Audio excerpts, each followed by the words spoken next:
আসসালামু আলাইকুম। কেমন আছেন দর্শক? আজকে আমরা কিষানের যে গল্প ছিল সেই গল্পের আপনাদেরকে বলেছিলাম বাণিজ্যিকভাবে যে লাউ চাষ, সেই লাউ চাষ কিন্তু আমরা আপনাদেরকে আজকে সম্পূর্ণ ভিডিওটি দেখাবো। মূলত এই লাউ চাষ করতে কতটা ব্যয় হয়েছে, কিভাবে এই লাউয়ের যে আপনার যে মাচা কিভাবে প্রস্তুত করা হয়েছে, কিভাবে এই লাউয়ের রক্ষণাবেক্ষণ করা হয়েছে, পরিশেষে কিন্তু এই লাউ যে এখন বর্তমানে উৎপাদন হচ্ছে, কি পরিমাণ উৎপাদন হচ্ছে আমরা আপনাদেরকে বলেছিলাম। আমরা বাণিজ্যিকভাবে একটি জায়গায় লাউ চাষ করেছি। শুধু লাউ নয়, এর সাথে ছিল আপনার যে করলা এবং ডাঁটা শাক, এগুলোও ছিল। মূলত লাউয়ের যে মাচাং, সেই মাচাংয়ের নিচে এগুলো ছিল।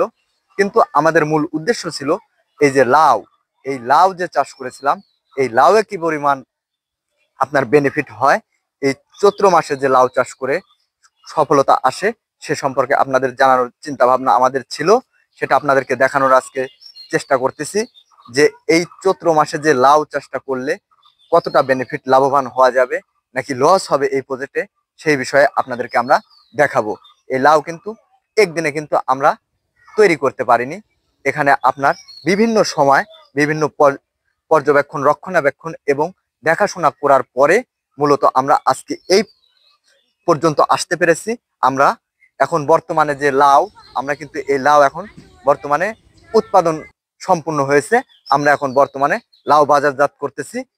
এই কিষানের যে গল্প, এরকম গল্প শুনতে এবং দেখতে চোখ রাখুন natural life Facebook page, YouTube চ্যানেলে।